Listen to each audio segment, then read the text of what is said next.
சாராத மத சார்பற்ற நடுநிலை தவறாத உங்கள் குரல் ஸ்டோன் மீடியா நெட்வொர்க்கின் இரவு நேர செய்தி அறிக்கைகள். முதலில் தலைப்புச் செய்திகள். மாகாண சபை தேர்தல் ஏன் இன்னும் தாமதம்?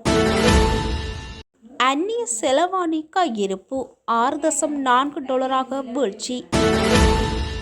நெருங்கி வரும் எல் நினோ தாக்கம், விடுக்கப்பட்டுள்ள முக்கிய கோரிக்கை. இலங்கையில் தங்கம் வாங்க காத்திருப்பவர்களுக்கான செய்தி, இன்று பதிவாகியுள்ள பெறுமதி. நீட் தேர்வு முறைகேட்டை கண்டித்து மாணவர் அமைப்புகள் தொடர் போராட்டம். சட்டவிரோத மதுபான உற்பத்தி நிலையம் முற்றுகை. யாழ்ப்பாணத்தில் இடம்பெற்ற பண்பாட்டு ஊர்வலம். EPF ATF நிதி தொடர்பில் அமைச்சர் வெளியிட்ட தகவல். தொடர்பான விரிவான செய்திகள். ஜனாதிபதி அனுரகுமார திசாநாயக்க அரசுக்கு உயர்ந்த மக்கள் ஆதரவு இருப்பதாக கருதி கணிப்புகள் கூறும் நிலையில் மாகாண சபை தேர்தல் ஏன் இன்னும் நடத்தப்படவில்லை என்ற கேள்வி எழுந்துள்ளது. மக்கள் ஆதரவு பெற்ற அரசு தேர்தலை அஞ்ச தேவையில்லை. தேர்தல் ஜனநாயக ஆணையை மீண்டும் உறுதிப்படுத்தும் என வலியுறுத்தப்பட்டுள்ளது. மாகாண சபை தேர்தல் நடத்தப்படுவது ஜனநாயகத்தை வலுப்படுத்தி மாகாணங்களுக்கு மக்களால் தேர்ந்தெடுக்கப்பட்ட பிரதிநிதித்துவத்தை மீண்டும் வழங்கும் என சுட்டிக்காட்டப்பட்டுள்ளது. கருத்து கணிப்புகளை விட மக்களின் உண்மையான தீர்ப்பை நிரூபிப்பது வாக்குப்பெட்டிதான் என்றும் கட்டுரையில் வலியுறுத்தப்பட்டுள்ளது. இலங்கையின் உத்தியோகபூர்வ அந்நிய செலாவணி கையிருப்பு 6.8 பில்லியனில் இருந்து 6.4 பில்லியன் அமெரிக்க டாலராக குறைந்துள்ளது. இறக்குமதி தேவை அதிகரித்ததும் ரூபாய் மதிப்பை நிலைநிறுத்த மத்திய வங்கி டாலர்களை சந்தையில் வெளியிட்டதுமே இதற்கு காரணம் என தெரிவிக்கப்பட்டுள்ளது. ஆண்டு இறுதிக்குள் 8.9 பில்லியன் டாலர் கையிருப்பு இலக்கை எட்டுவது சவாலாக இருக்கும் என ரவி கருணாநாயக்க தெரிவித்துள்ளார். எல் நினோ தாக்கம் காரணமாக ஜூலை முதல் அக்டோபர் வரை அதிக வெப்பமும் கடுமையான வறட்சியும் நிலவும் என பேராசிரியர் நாகமுத்து பிரதீபராஜா எச்சரித்துள்ளார். வடமாகாணத்தின் முல்லைத்தீவு, மன்னார், கிளிநொச்சி உள்ளிட்ட பகுதிகளில் கடுமையான நீர் தட்டுப்பாடு ஏற்பட வாய்ப்புள்ளதாக தெரிவிக்கப்பட்டுள்ளது. இதனால் பொதுமக்கள் நீரை சிக்கனமாக பயன்படுத்தி சரியான நீர் முகாமைத்துவத்தை பின்பற்ற வேண்டும் என அவர் கேட்டுக்கொண்டுள்ளார். இலங்கையில் தங்கத்தின் விலை இன்று வீழ்ச்சியை பதிவு செய்துள்ளதாக அகில இலங்கை நகையக வியாபாரிகள் சங்கம் தெரிவித்துள்ளது. நேற்றைய தினம் 24 கேரட் தங்கம் ஒரு பவுன் 3,77,000 ரூபாவாக விற்பனை செய்யப்பட்டிருந்தது.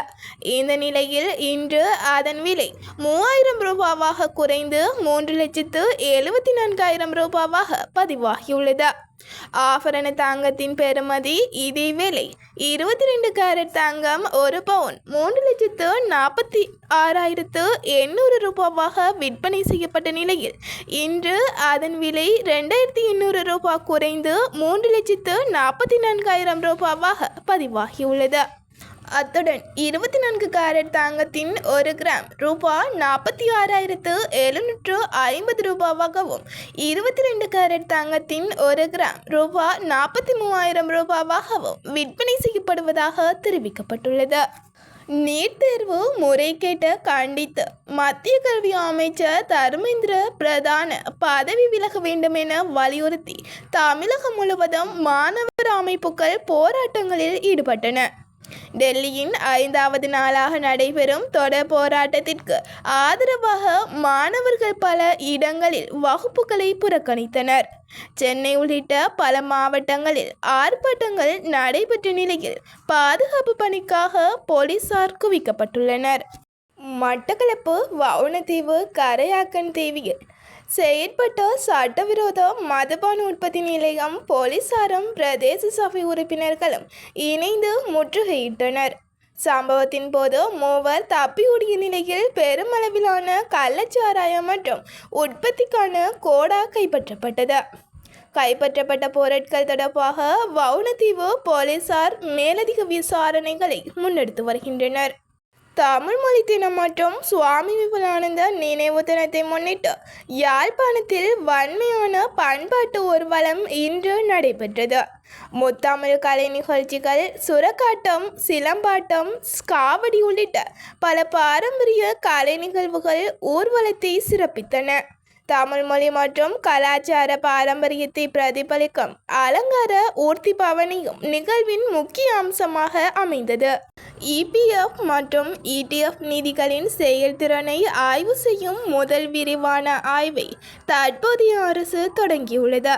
2025 இறுதியில் இபிஎஃப் சொத்து மதிப்பு ரூபாய் 4.9 டிரில்லியனாகவும் இடிஎஃப் சொத்து மதிப்பு ரூபாய் 637.5 பில்லியனாகவும் இருக்கும் என தெரிவிக்கப்பட்டுள்ளது. டிஜிட்டல் இபிஎஃப் சேவையின் மூலம் பதிவு உள்ளிட்ட பல சேவைகளை ஆன்லைன் ஒரே இடத்தில் பெறும் வசதி அறிமுகப்படுத்தப்பட்டுள்ளதாக அரசு தெரிவித்துள்ளது. இத்துடன் இரவு நேர செய்தி அறிக்கைகள் முடிவடைகின்றன. மீண்டும் சந்திக்கலாம். நன்றி.